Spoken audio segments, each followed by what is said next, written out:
네, 은혜 받으실 하나님의 말씀 같이 찾아보도록 하겠습니다. 로마서 8장 29절 말씀입니다. 로마서 8장 29절 같이 한번 읽어봅니다. 하나님이 미리 아신 자들을 또한 그 아들의 형상을 본받게 하기 위하여 미리 정하셨으니 이는 그로 많은 형제 중에서 맏아들이 되게 하려 하심이니라. 아멘. 우리 하나님의 말씀에 대한 우리의 고백 같이 읽습니다. 주의 말씀은 내 인생의 빛입니다. 주의 말씀은 내 삶을 변화시킵니다. 주께서 말씀하신 대로 나는 하나님의 사랑받는 자녀입니다. 나는 축복의 통로입니다. 오늘도 주의 말씀에 내 마음의 문을 엽니다. 말씀하여 주옵소서. 듣고 깨닫고 말씀대로 살겠습니다. 아멘.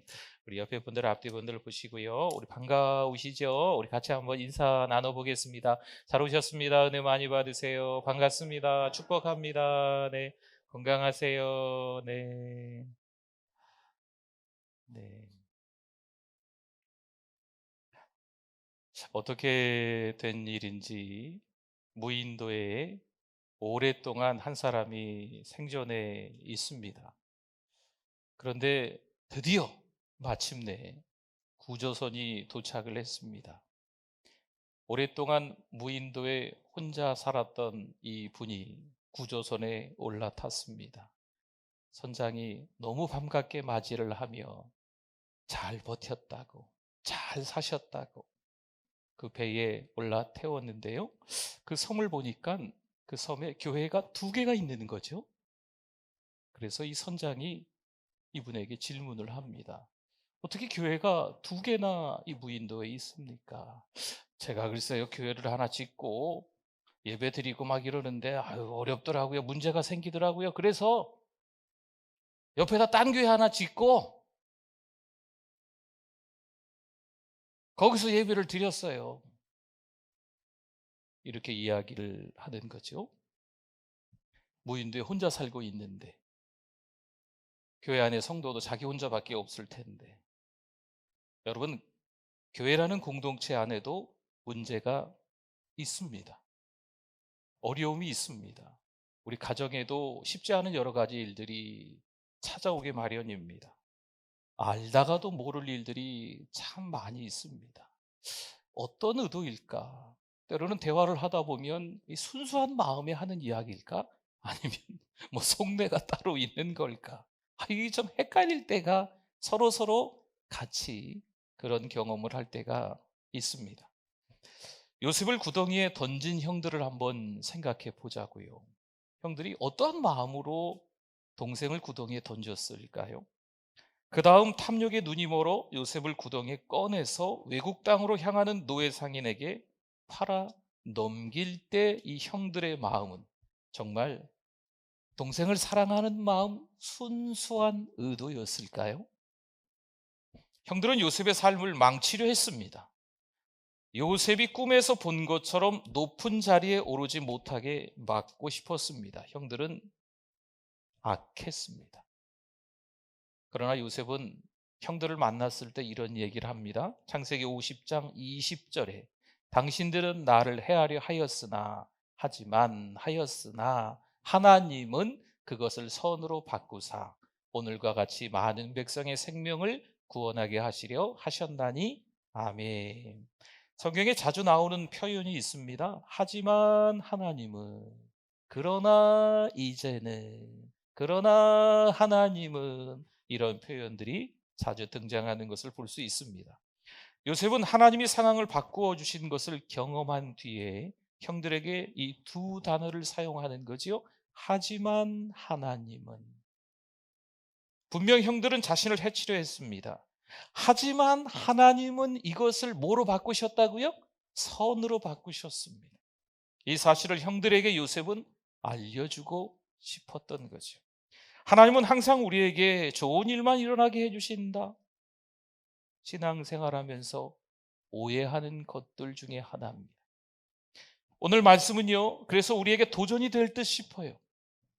로마서 8장 28절 말씀에 보니까요, 우리가 알거니와 하나님을 사랑하는 자 곧 그의 뜻대로 부르심을 입은 자들에게는 보세요, 뭐라고 써 있습니까? 모든 것이 합력하여 선을 이루느니라. 모든 것이 합력하여 선을 이룬다고 하고 있습니다. 여기서 말하는 모든 것은 뭘까요?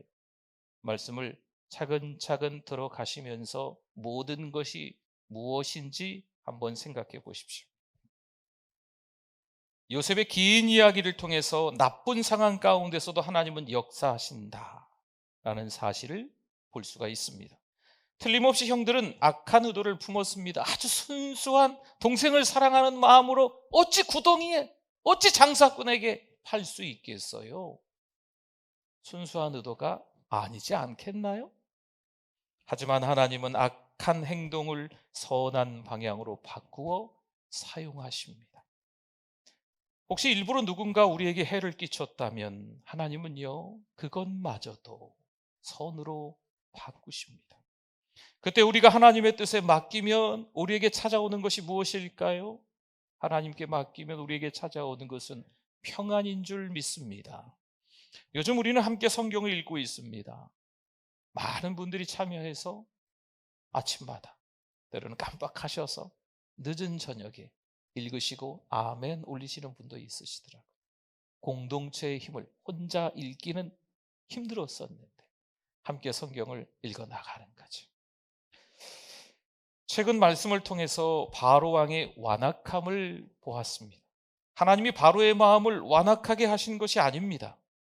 원래 완악한 바로의 마음을 그대로 내버려 두셨던 겁니다. 이스라엘 백성들이 출애굽하기 위해서는요, 그 과정이 필요했어요. 첫 번째 재앙, 두 번째, 다섯 번째, 일곱 번째, 여덟 번째, 아홉 번째, 열 번째 이 재앙들이 필요했기 때문에 하나님은 바로가 그 완악함 그대로 있게끔 내버려 두셨던 거죠.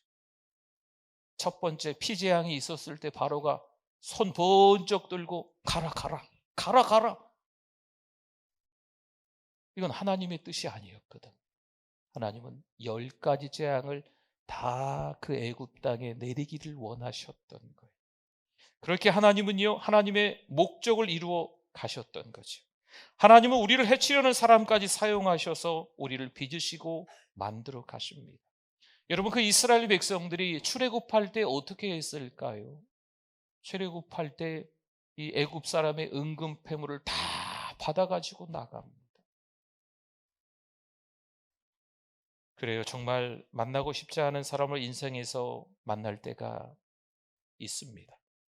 아끼고 사랑했는데 이기적으로 그 사람은 자신만 생각하는 거죠. 살면서 한 번, 두 번 겪으셨겠지만 그때 우리의 마음이 무척이나 참 힘듭니다. 목회자인 저로서도 가족처럼 누군가에게 마음을 주다가 때로는 배신감을 느낄 때가 종종 있습니다. 하나라도 더 주고 싶고 하나라도 더 말해주고 싶었습니다. 그런데 어느 날 끔찍할 정도로 그 사람의 탐심이 드러나 보이는 거죠. 정말 오래전부터 알았기에 아끼는 마음이 있어 좋은 목회자가 되기를 바랬는데 온갖 거짓말들로 지금까지 감쪽같이 속인 거죠. 그래도 어떻게 하겠어요? 기억은 나지만 속은 상하지만 용서하고 덮어주고 용서하고 덮어주고 그래도 결국 등을 보이더라고요. 하지만 하나님은 그 이후에 낙심하는 저를 오히려 더 빚으시고 만들어 가셨습니다. 그리고 더 좋은 하나님의 뜻을 발견하게 하셨습니다.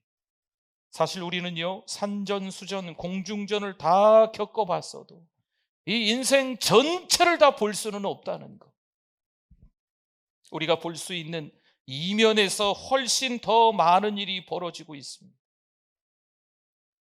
우리 눈에는 하나님의 섭리 안에서 벌어지는 모든 일이 보이지 않아요. 그게 당연한 거예요. 하지만 우리가 보지 못하는 것들이 서로 연결되어 있는 경우가 너무나도 많습니다. 서로 전혀 관계없어 보이는 일들이 사실은 하나하나 다 고리고리 연결되어 있는 거지. 여러분, 이런 것들을 모든 것이 합력했다라는 표현입니다. 때로는 속상하고 억울한 일이 있을 때 답답합니다. 도대체 그때 하나님은 뭘 하고 계시는 걸까요? 뭘 하시는지 하나님이 도대체 보이지 않는 거죠. 하나님이 아무것도 하시지 않는 것처럼 느껴질 때가 있습니다. 하나님이 깨어 있으셔야 할 때인데 조시는 건가 주무시는 건가 생각될 때가 있습니다. 그분이 계속 통화 중이셔서 우리의 기도를 전혀 듣지 못하시는 것만 같습니다. 하나님은 우리를 구덩이에 던져 넣으시고 혹시나 깜빡하셔서 우리가 구덩이에 빠져 있는 걸 깜빡 잊으시고 휴가 가신 건 아닐까? 요셉이 17세에 구덩이에 던져지고 다시 형들을 만나기까지 무려 20년이 넘는 세월이 지납니다. 그래서 요셉 이야기가 하루아침에 끝낼 수 없는 거예요. 창세기 37장에서 50장까지 요셉의 스토리는 정말 길고 긴 인생을 보여주고 있습니다. 어떻게 이런 인생을 살았을까 싶을 정도의 비참한, 어떻게 이런 인생을 살았을까 싶을 정도의 끔찍한 억울한 일을 당하는 거죠. 하나님이 예비하신 목적지에 빨리 이르는 사람은요 정말 극소수예요. 그래서 우리도 준비되어지고 성장하기까지 참 시간이 많이 걸리는 것 같습니다. 찬양대가 새로운 곡을 준비한다고 생각해 봅시다. 처음에 한번 불러는 보겠지만 악보를 보는 차이가 있게 마련입니다. 각자 자기 파트에 열심을 내서 준비를 잘 했어도 함께 불러 조율하는 시간이 필요하지 않겠나요? 작게, 크게, 때로는 길게, 때로는 짧게, 때로는 빠르게, 때로는 느리게, 뭐 등등등 여러 악상들을 살려야 될 때가 있지 않겠습니까? 그렇게 하지 않으면 각각 잘하는 것 같지만 자기 소리만 내려고 하기 때문에 듣는 사람들로 하여금 소음으로 들릴 수가 있습니다. 각자 제멋대로 소리를 내니 전혀 화음이 이루어지지 않는 것이, 이때 누가 필요할까요? 지휘자가 필요합니다. 지휘자가 대원들 앞에 섭니다. 각자 소리를 제멋대로 내던 분들이 지휘자를 뚫어져라 쳐다보는 거죠. 물론 준비되어지는 시간이 더 필요하겠죠. 뒤죽박죽 섞여 있던 소리들이 점점 화음을 이루어내는 겁니다. 서로 연결되지 않아 귀에 거슬린 무작위 소음들이 서서히 아름다운 찬양으로 서서히 바뀌어져 가는 거죠. 우리의 인생이 뒤죽박죽일 때가 있습니다. 너무 혼란스럽기까지 합니다. 과연 이렇게 인생을 계속 살아야 하는 걸까? 왜 하필 나에게 이런 일이 있는 걸까? 왜 하필 내 자녀에게 이런 어려운 시련이 닥치는 걸까? 왜 하필 우리 교회가 등등등 하면서 이왕이면 우리 인생 가운데 그 어느 때 한 부분이 좀 없었으면 좋겠다 생각할 때도 있습니다. 하지만 하나님은 계속해서 그 소음이 나오도록 내버려 두시지는 않으십니다. 성도 여러분, 믿음을 포기하지 마시기 바랍니다. 지휘자이신 하나님이 분명 우리와 함께 하시는 줄 믿습니다. 완벽한 타이밍에 그분이 등장하셔서 불협화음을 협화음으로 바꾸어 주십니다. 모든 것이 합력했다라는 말씀이 그거예요. 분명 실망스러운 상황이었지만 하나님은 정확한 타이밍에 적절히 그 모든 것들을 합력하게끔 연결시키신다는 거죠. 오르막, 내리막, 좋은 길, 불편한 길, 좁은 길, 넓은 길, 모든 것이 합력하여 선을 이루게 하십니다. 하나님의 주권적인 섭리입니다. 어느 날 그런 생각을 하게 됐습니다. 한번 말씀을 전하려고 준비하는데 말씀을 읽고 생각하는 시간이 꽤 걸립니다. 먼저 하나님의 말씀을 붙잡고 기도하며 그 말씀을 잘 살펴봅니다. 그 말씀을 보기 위해서 앞뒷장도 보고 말씀의 문맥, 때로는 역사적인 어떤 상황들, 보이지는 않지만 행간에 숨어있는 하나님의 의도, 하나님이 여기서 어떻게 우리에게 말씀하려고 하실까 살펴보는 거죠. 또한 미리 말씀을 연구해 놓은 여러 책들도 보고 영상도 좀 보면서 그 말씀이 구체적으로 어떤 말씀인지를 깨달아갑니다. 한마디로 이것저것 다양한 소재 재료들을 찾아보고 모아보는 거죠. 그런데 그날 한 번 말씀을 전하려고 준비하는 게 아니고 이게 쌓여가는 겁니다. 한편의 설교가 완성이 되기까지 어느 때는 정말 30분도 채 안 걸리고 말씀 준비가 끝날 때가 있습니다. 또 어느 때는요, 몇 달, 몇 년이 걸린다는 거죠. 말씀을 준비하다가 그 말씀을 채 다 준비 못했기 때문에 이번 주에 전하지 못하는 거죠. 그럼 그 다음 주에, 때로는 그 묵상의 끝이 나질 않아서 몇 개월 뒤에 그 말씀을 전할 때가 있습니다. 그런 의미에서 보면 요리사와 비슷하지 않겠나, 그런 생각도 좀 해봤습니다. 찌개를 끓이기 위해서 이것저것 잔뜩 넣고 끓이면 맛있는 찌개가 저절로 될까요? 제가 자취를 10년 넘게 해봤습니다. 이것저것 아무거나 잔뜩 넣고, 그때는 다시다라는 게 있었습니다. 아무거나 다 잔뜩 넣고 다시다 막 쏟아붓고,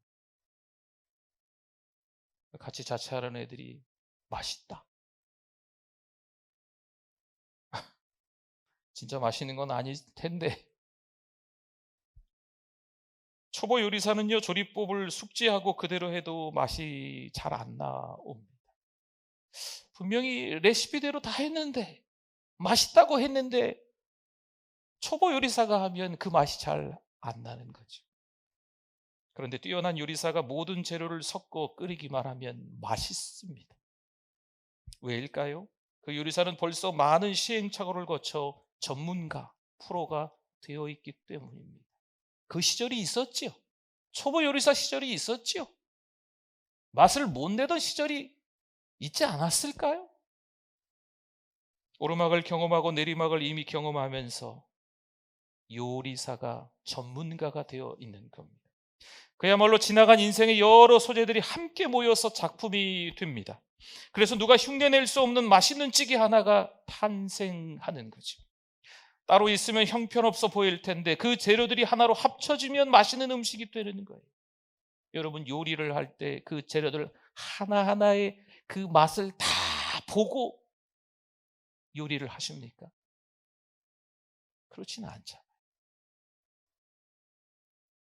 여러 양념들을 또 넣을 때도 마찬가지 아니겠습니까? 그러나 그것들이 다 모이면 맛있는 음식이 되는 거죠. 우리 인생에 맛없어 보이는 하나하나의 재료들이 있습니다. 좋은 일인커녕 실망스러운 쓰디쓴 인생의 재료들이 늘비합니다. 그것들이 서로 아무 관련 없어 보입니다. 하나님, 왜 하필 제가 20대 때 그런 경험을 했을까요?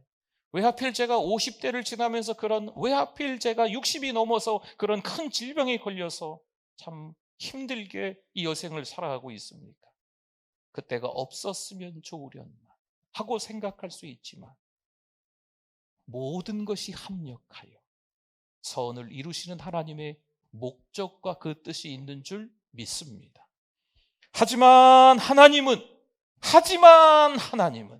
그분의 목적과 계획에 따라 모든 것을 다 섞으시는 거죠. 이건 빼, 이것도 빼, 이것도 빼.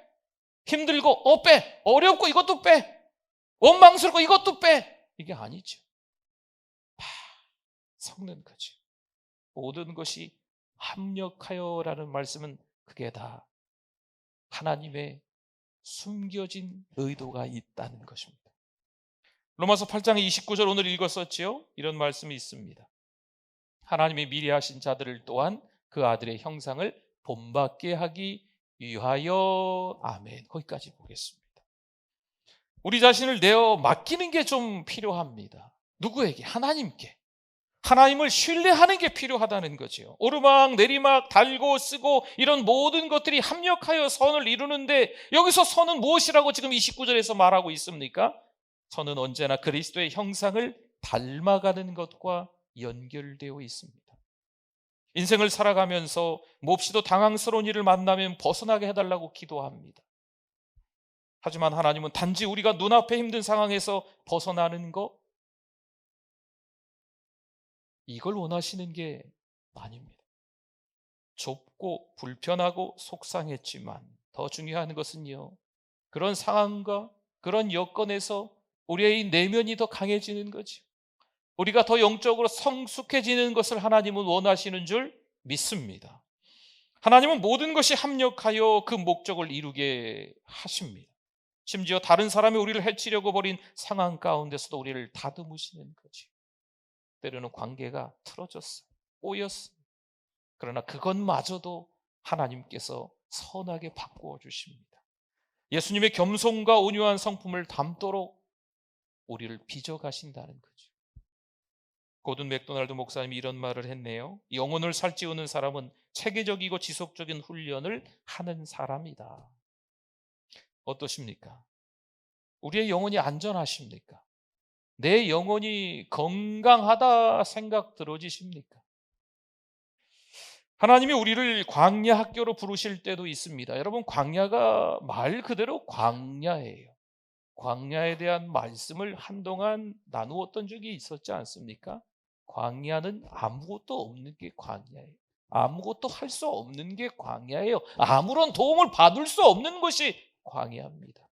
그런데 하나님이 그 광야 학교에 입학하게 만드실 때도 있다라는 거죠. 또 때로는 고해라는 말을 씁니다. 쓸 꽃자, 바다의 자. 그렇죠? 현재의 괴로움이 끝이 없다라고 하는 표현입니다. 우리 인생이 참 괴로움이 어느 정도 어떤 시기에 잠깐 있다가 사라지는 거면, 반복적으로 일어나도 어느 때쯤 인생이 참 괴롭고 힘들다라는 것을 좀 미리 알기라도 하면 견딜만 할 텐데 끝이 없는 것 같아요. 하나 지나가면 또 하나가, 아니 하나만 오면 좋겠구만, 여러 가지가 한꺼번에 힘들게 우리를 덮칠 때가 있지 않습니까? 그런데 하나님의 말씀은 이렇습니다. 모든 것이 합력하여 선을 이루느니라. 그 선은 그리스도의 형상을 닮아가는 것입니다. 하나님은 지금도 우리를 체계적이고 지속적인 훈련을 하게 만드십니다. 아, 인생 살만한데? 언제까지 그런 이야기가 나올까요? 야, 이 정도만 같으면 살만하겠어? 꽤나 오랫동안 그런 이야기를 하실 수 있겠습니까? 아니에요. 물론 그런 이야기도 할 때가 있지만 얼마 지나지 않아서 밀려오는 어떤 쓰나미나 이 폭풍, 태풍에 나뒹구는 게 우리의 인생의 현 주소 아니겠습니까? 고될 수 있습니다. 찢어지는 아픔일 수 있습니다. 하지만 훈련에 잘 임하시면 됩니다. 한 달이 지나고 또 다른 한 달이 시작됐습니다.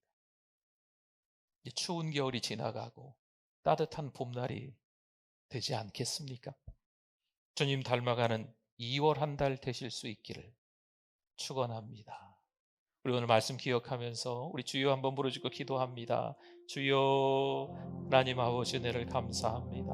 우리를 사랑하셔서 주시는 고통, 우리를 사랑하셔서 주시는 아픔, 우리를 사랑하셔서 주시는 배신인 줄 믿습니다. 우리를 성장하게 만드시기 위한 하나님의 과정인 줄 믿습니다. 이 일련의 과정들을 잘 견디고 하나님이 요구하시는 믿음을 지켜나가게 하여 주시옵소서. 하나님 바라볼 때 내 영혼이 안전한 줄 믿습니다. 하나님, 아버지께로부터 온 것이 아닌 세상으로부터 온 것들이 우리를 너무 쉽게 좌절하게 만들고 낙담하게 만듭니다. 믿음으로 이겨내게 하여 주시옵소서. 건강한 신앙인 되게 하여 주시옵소서. 탁월한 영성을 소유할 수 있는 영적 거인들이 다 되어질 수 있도록 도와주시옵소서. 하나님 아버지 은혜를 감사합니다. 오늘도 여전히 하나님께서 은혜 주셔서 감사합니다. 깨닫게 해주셔서 감사합니다. 나에게 허락하신 레마의 말씀으로 알고 믿음으로 받아들이고 순종하며 하나님께 주시는 은혜 가운데 강건하게 2월 한 달 살아가게 하여 주시옵소서. 예수님의 이름으로 기도드립니다. 아멘.